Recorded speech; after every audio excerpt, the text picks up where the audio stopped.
zag het en bij dromen een wonderbeeld verscheen. Ik sta in o Jeruzalem en zie die tempel daar.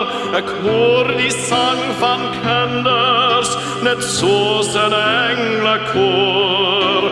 En samen zing hen een loflied, wat zelfs die hemelen hoor. En samen zingen hen een loflied, wat zelfs die hemelen hoor. Jeruzalem, Jeruzalem, zing nou een loflied samen. Hosanna in die hoogste, Hosanna, prijs zijn naam.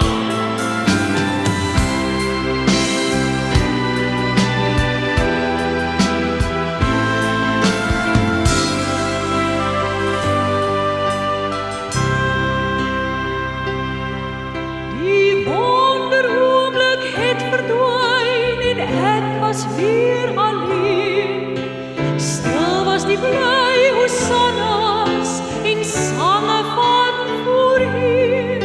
Die son se strale het vervlou, geen ster wat rigting wys. Want in Golgotha se hemel hang die skadu van 'n kruis. Want in Golgotha se hemel hang die skadu van 'n kruis. Jeruzalem, Jeruzalem, zing nou een loflied samen. Hosanna in die hoogste, Hosanna, prijs zijn naam. En weer verandert die toneel, een helder glans verscheen. Ik zie die heilige stad daar, die zon begint weer schijn. Die poorten wordt beet opgemaakt, die duisterheid verdwijnt. En allemaal kan naar binnen gaan, geen een zal buiten staan. Een nieuwe dag het aangebreek, die kinders zingen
Dankie dat U hier by ons teenwoordig is. Here, dankie dat U met ons 'n pad stap. Here, dankie dat U elkeen van ons op U naam ken. Here, dat U vanoggend vir ons kom sê, soos wat U in Sefanja 3 vers 17 sê, U die kruisman wat red, U is stil tevrede in U liefde vir ons. Here, dat wanneer U na ons kyk, dan glimlag U oor ons. Here, U laat skyn U aangesig oor ons. Here, U is met U hele liggaamshouding na ons toe gedraai. Here, en U gee om oor wat in ons binnekant aangaan. Here, ons verstaan nie altyd daardie genade en daardie liefde nie. Here, dit maak nie sin wanneer ons dink oor ons eie droog maak en ons eie foute nie. Here, maar dankie dat U liefde ons kom verander. Dat U liefde ons harte wat hard is, kom sag maak. Here, en dat ons, wanneer ons so bewus word van U liefde, dat ons net weer besef, dis al wat ons nodig het. Dis al waarna ons gees nog die heeltyd hinker. Is na U aanvaarding. Is U hande wat ons nader trek en ons styf vastrek. Here, wanneer ons U woord lees vanoggend, mag daardie waarheid weer in ons harte oopbreek. Mag ons weer U hart vir ons raak sien, leer ken en vat as ons eie. Ons bid dit in Jesus se naam alleen. Amen. Vriende, ek wil graag saam met julle reguit gesels vandag. So 'n bietjie oor my eie hart ook. Ek dink julle ken my ook al as 'n predikant. Ag, ek wonder, daar's so 'n klomp kleintjies wat nie heeltemal weet waar of hulle lê. Jan, sal jy gaan net gaan kyk, hulle net wys mooi in watter rigting. Dankie. Julle weet ek kan maar 'n lekker kwaai dominee wees en partykeer hard praat. Ek hoop julle weet dat ek praat altyd baie hard met myself ook. En in die eerste plek met myself. Wanneer die Here iets op my hart lê, dan toets hy my altyd daarmee. Ek beleef dit dikwels vooraf dat hy dan vir my dit laat oefen, dit waar ek preek. Ek dink dit gaan grootendeels daaroor dat die Here vir my 'n profetiese hart gegee het. En daarmee bedoel ek dat die Here vir my 'n prentjie wys van wat hy wil hê ons moet wees en hoe ons kan wees as gemeente en waartoe hy ons roep. Hoe ons behoort te groei en ek in my eie lewe ook, hoe ek behoort te groei. Baie keer kan dit ons dan laat op 'n plek wat ons voel ons is nooit goed genoeg nie. En in my eie lewe kan ek ook maar lekker krities wees op myself. En dan kan ek myself vind op 'n plek dat ek voel of ek nooit daar gaan uitkom nie. En daarom is vandag se preek so belangrik, want ons moet hierdie saak van om reg te leef, moet ons regom verstaan.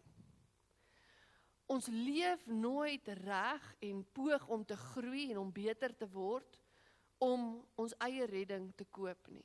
Nooit nie. Ons redding lê nie in ons eie dade nie, maar God se verlossing, God se genade verander ons totale wese, ons identiteit. En ons moet erns maak daarmee om in 'n wêreld wat al hoe meer sekulêr word, in 'n wêreld wat al hoe meer kerklos en ek wil eintlik sê goddeloos word, is dit al hoe belangriker dat ons getuienis sal uitleef. Nie net in wat ons sê nie, maar in wat ons doen. So dit is baie belangrik. En ek gaan nie daarmee verander nie, maar ons moet hierdie saak regom verstaan. En dit is waarby ek vandag graag wil stil staan. Ek wil jou vra, as jy vir iemand moet verduidelik wie jy is. Nie die eenvoudige vraag, wie is jy? Wie is ek? Ons sukkel partykeer om hierdie te antwoord. Meeste van ons sal onsself voorstel as ek is dit of dat. En dan is die volgende ding wat ons sê is ek doen hierdie beroep. Ek is of 'n prokureur of ek is 'n besigheidsman of ek is 'n boer. Ons koppel ons identiteit baie sterk aan wat ons doen. Aan die beroep wat ons beoefen. Ons koppel baie keer ons identiteit ook baie sterk aan ons gesinne.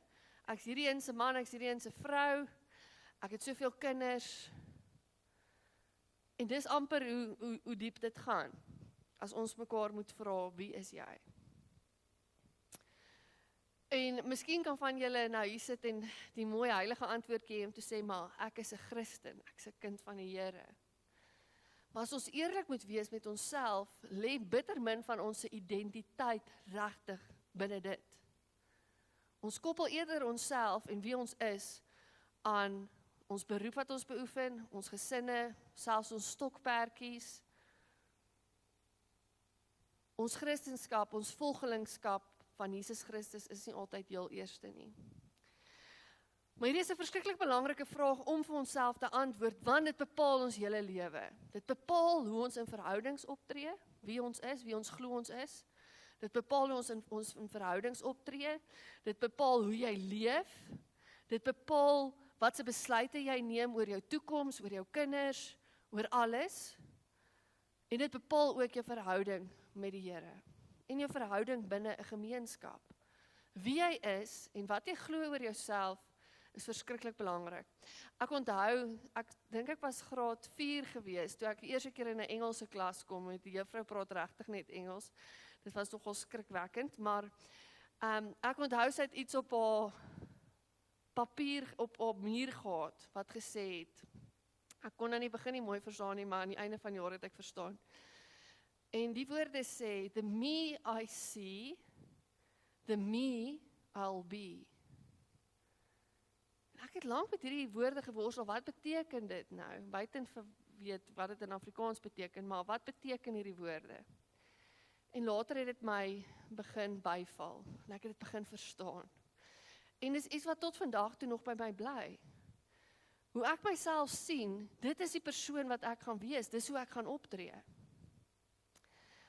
'n eenvoudige voorbeeld, daar was 'n tyd in my lewe wat ek sportief was. Ek's eintlik baie lief vir sport. Ek kom net nie nou regtig nie daarby uit nie. Maar ek onthou toe ek die eerste keer nou 'n heartrate horlosie gekry het. Toe ek daai horlosie aansit, toe voel ek sommer ekstra vinnig.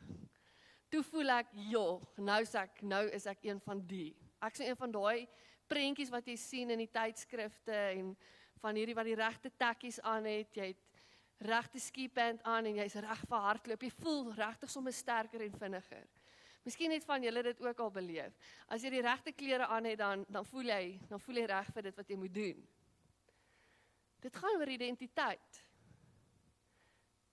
Jy gee vir jouself 'n sekere identiteit en dan leef jy dit. Jy word dit. En dis eintlik wat Jesus wil hê ons moet verstaan. Dis eintlik die begin. Ons gaan lekker in Romeine nou ploeg rondom dit, maar Paulus het dit baie goed verstaan.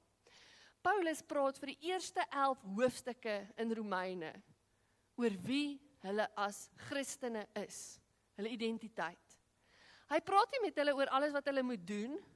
Die groot woorde daarvoor is, dis 'n indikatiewe sinne van hoofstuk 1 tot 11. Indikatief beteken, dis 'n stelsin.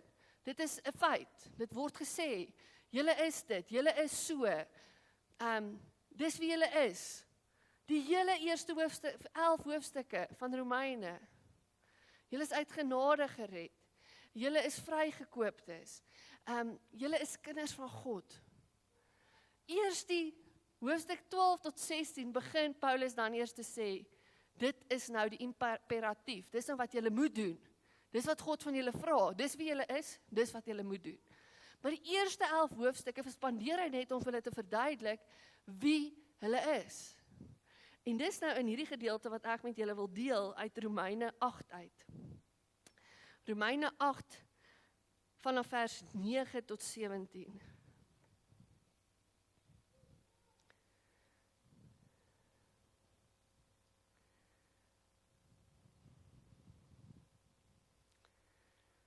Hoor wat sê die Here vir ons deur Paulus se woorde. Julle word egter nie deur julle sondige natuur beheers nie, maar deur die Gees want die Gees van God woon in julle. As iemand die Gees van Christus nie het nie, behoort hy nie aan Christus nie. Omdat Christus in julle is, gee die Gees aan julle die lewe op grond van God se vryspraak. Hoewel die liggaam vir die dood bestem is, as gevolg van die sonde. Omdat die Gees van hom, deur wie Jesus uit die dood opgewek is, in julle woon, sal hy deur wie Christus uit die dood opgewek is, ook julle sterflike liggame lewend maak, deur sy Gees wat in julle woon. Daarom dan, broers, staan ons onder 'n verpligting, maar nie teenoor ons sondige natuur, om daarvolgens te lewe nie. As julle lewe deur die sondige natuur laat beheers, gaan julle die dood tegemoet. Maar as julle deur die Gees 'n einde maak aan julle sondige praktyke, sal julle lewe. Almal wat hulle deur die Gees van God laat lei, is kinders van God. Die Gees wat aan julle gegee is, maak julle nie tot slawe nie, en laat julle nie weer in vrees lewe nie. Nee, julle het die Gees ontvang wat julle tot kinders van God maak, en wat ons tot God laat roep, Abba, dit beteken Vader. Hierdie Gees getuig saam met ons gees, dat ons kinders is van God. En omdat ons kinders is ons ook erfgename. Ons is erfgename van God. Erfgename saam met Christus. Aangesien ons deel het aan sy lyding, sal ons ook deel hê aan sy heerlikheid. Vriende, hierdie is so ryk gedeelte. Ek wil eintlik hom weer deurlees, maar terwille van tyd kan ek nie, en ek wil julle uitnooi om hierdie hele hoofstuk op julle eie tyd weer te gaan lees. En weer, en te kyk wat die Here vir jou openbaar in hierdie gedeelte. Hierdie gedeelte gaan hoofsaaklik oor identiteit. Wie is ons? Wie is jy as individu, maar ook wie is ons as NG Bethlehem Oos? Hier lees ons, die Gees van God getuig saam met my en jou gees, dat ons kinders van God is. Dit is die Heilige Gees, wat dit vir my en vir jou moontlik maak, om na God die Vader toe uit te roep, Abba. Abba is 'n Arameese woord, maar wat nou in die Grieks 'n paar plekke uitkom. Jesus gebruik die woord Abba, wanneer hy vir hulle die Onse Vader leer. Hy gebruik hierdie woord Abba, en Abba is 'n woord wat eintlik van intimiteit getuig. Ek wil amper sê, Vader is nie heeltemal die regte vertaling nie. Ek sal sê, dis eerder iets soos pappa of pa. Iets wat bietjie meer intimiteit wys. 'n naby verhouding, 'n liefdesverhouding tussen ons en God. Natuurlik is dit nog steeds met baie respek. Die Jode het baie respek vir hulle ouers gehad. En veral vir die pa. Die pa was die leier van die familie, en hy moes met die nodige respek hanteer word. Hy was eintlik ook die baas gewoonlik van 'n familiebesigheid. So wanneer ons Abba gebruik, dan is dit 'n woord wat met baie respek kom, maar is ook 'n woord wat getuig van intimiteit. God is ons Vader. Die tweede ding wat ek wil uitlig oor hierdie gedagte, dat God ons Vader is, en dat wanneer ek en jy na God toe kan draai, en met opregtheid in ons harte kan sê, Abba, my God, my Vader, my Papa. As dit die Heilige Gees wat dit in jou wakker maak. Dis die Heilige Gees wat dit in jou tot stand bring. Maar wanneer jy dit sê, dan is dit natuurlik 'n voorreg, want ons staan in 'n liefdesverhouding met God die Vader, maar dis ook 'n verantwoordelikheid. In daardie tyd was mense nie so individualisties soos wat ons vandag is nie. In die platteland is dit nog belangrik, is dit lekker vir die onderwysers om te hoor, nou wie's jou pa? Waar het jy daai ore gekry, nê? Dis goed wat vir ons belangrik is nog in ons samelewing. Maar in die Mediterrane tyd, in die tyd van Jesus en wanneer die Romeine brief geskryf is, nie lank daarna nie, so 20 jaar later, was dit verskriklik belangrik om te weet aan watter familie jy behoort. Die Romeine is byvoorbeeld genoem met 'n eerste naam, en dan het hulle 'n familienaam gehad, so wat ons vandag het. 'n Familienaam, en dan het hulle 'n addisionele naam gehad. Nou Paulus is, wat eers Saulus was sy addisionele naam. Maar Paulus het ook 'n van gehad, soos wat ons nou vandag 'n van het, wat hom koppel aan 'n bepaalde familie. Dit was verskriklik belangrik om te weet aan watter familie jy behoort. Dit het bepaal in watter sosiale klas jy geval het. Was jy 'n adelike, was jy werkersklas, wie is jy? Wat se werk doen jou pa? Dit was belangrik, want jy was eintlik 'n verlengstuk van jou pa en jou ma. En wanneer ons hier dan hoor, in daardie konteks van die Romeine se gedagtes, dat ons God se kinders is, dan moet ek en jy verstaan, ons is verlengstukke van God die Vader. Ons is ambassadeurs van God. Ja, natuurlik die voorreg van ons is in 'n liefdesverhouding met die Almagtige, maar verder as dit ook, dit vra van ons 'n bepaalde tipe lewe, want ons is ambassadeurs, verlengstukke van God. Ons is deel van sy familie. Ons dra dieselfde naam. En die gedagte van 'n naam is verskriklik belangrik en so interessant in die Bybel. Ons lees op verskillende plekke dat die Here mense se name kom verander. Met groot gebeurtenisse in hulle lewe, wanneer hulle lewe kom omkeer, dan verander hy hulle name. Ons lees van Abraham wat Abraham word, ons lees van Sara wat Sarai word, ons lees van Jakob wat Israel word, nadat hy in die nag gestoei het met die Here, met die engel van die Here, of die Here, ons kan dit altyd maniere sien. Dan verander die Here sy naam. Die Here verander ook Paulus se naam, wanneer hy hom kry op die pad van Damaskus.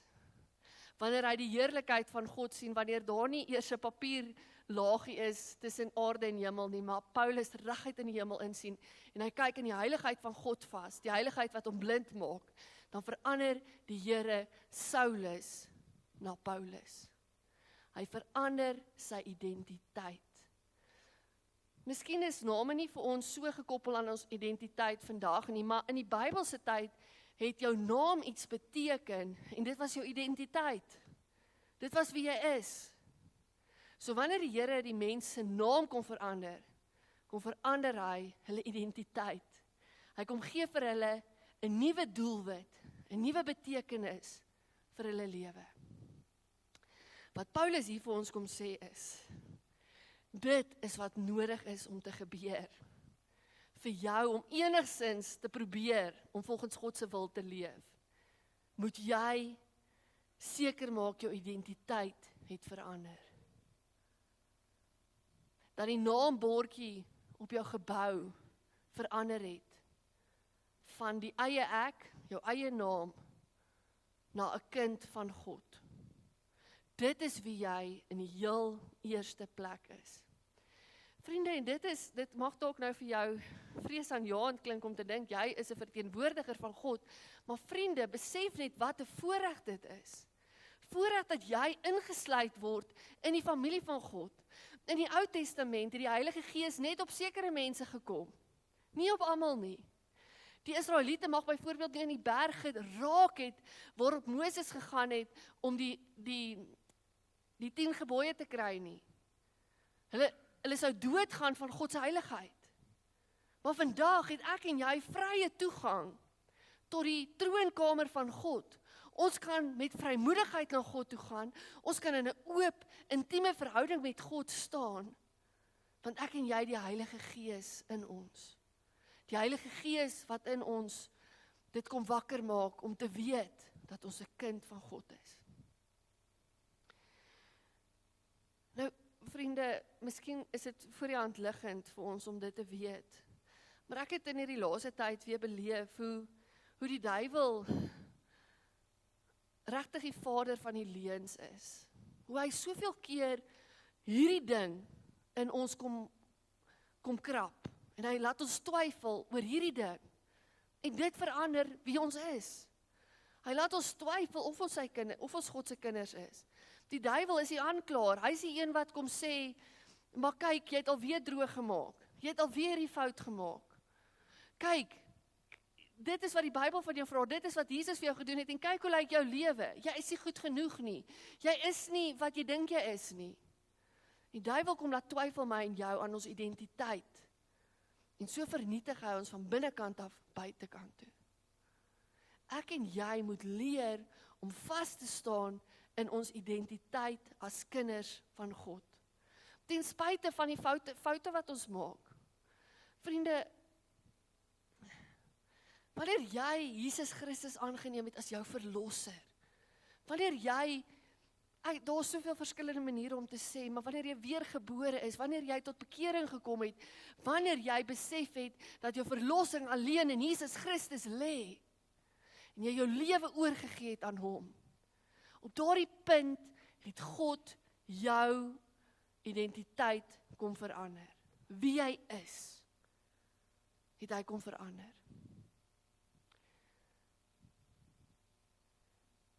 Jy is 'n vrygekoopte.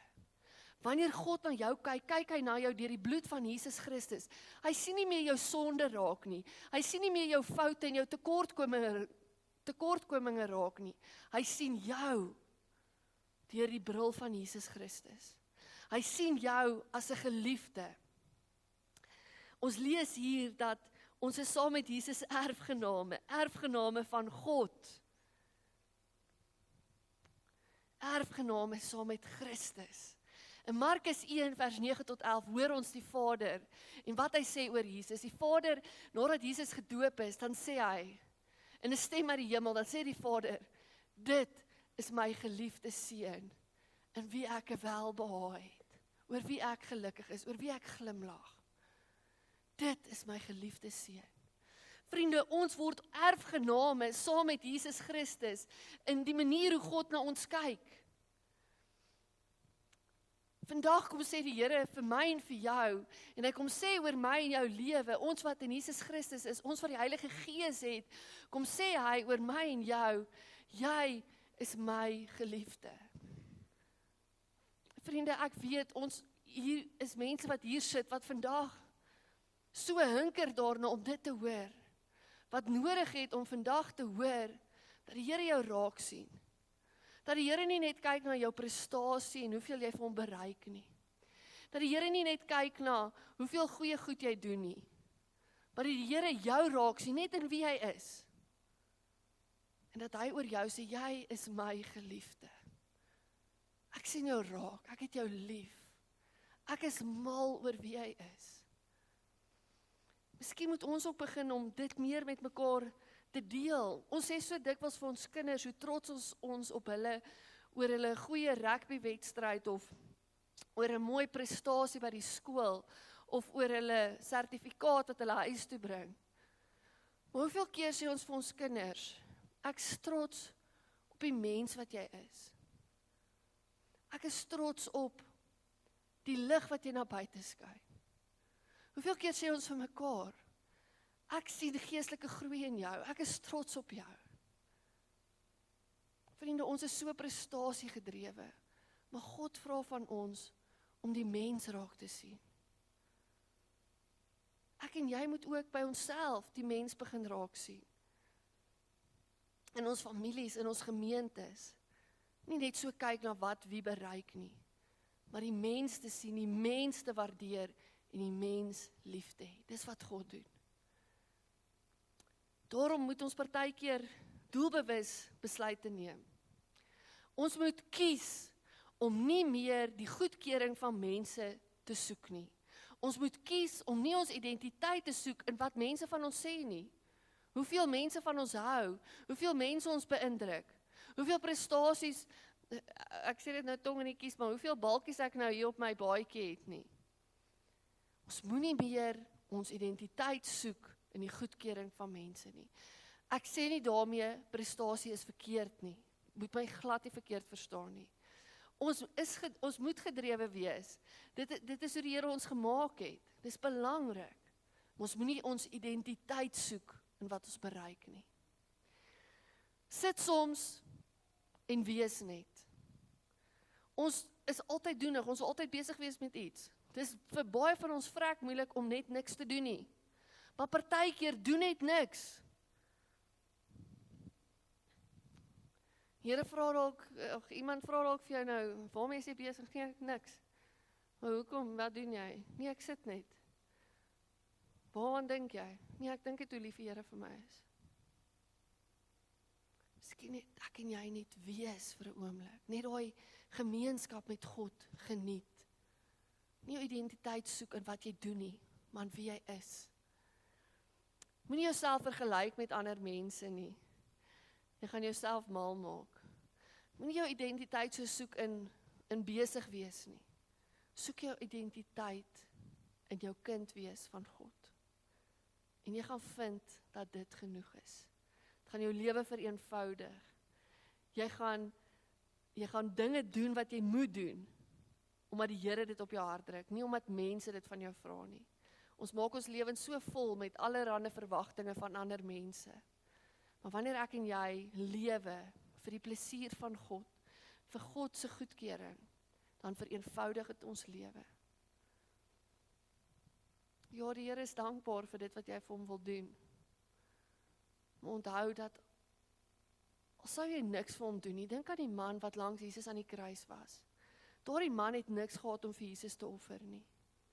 Hy het nie meer tyd oor gehad op aarde om mooi goed vir mense te doen en mooi goed te beteken nie. En tog sê Jesus vir hom, omdat jy jou identiteit in my soek, omdat jy vir my erken as Heer, as Christus, wil ek hê jy moet saam met my in die paradys wees.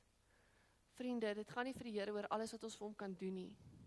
Hy het jou lief, net soos wat jy is. Hy het jou geskep, hy glimlag oor jou. Hy stil tevrede in sy liefde. Kom ons bid saam.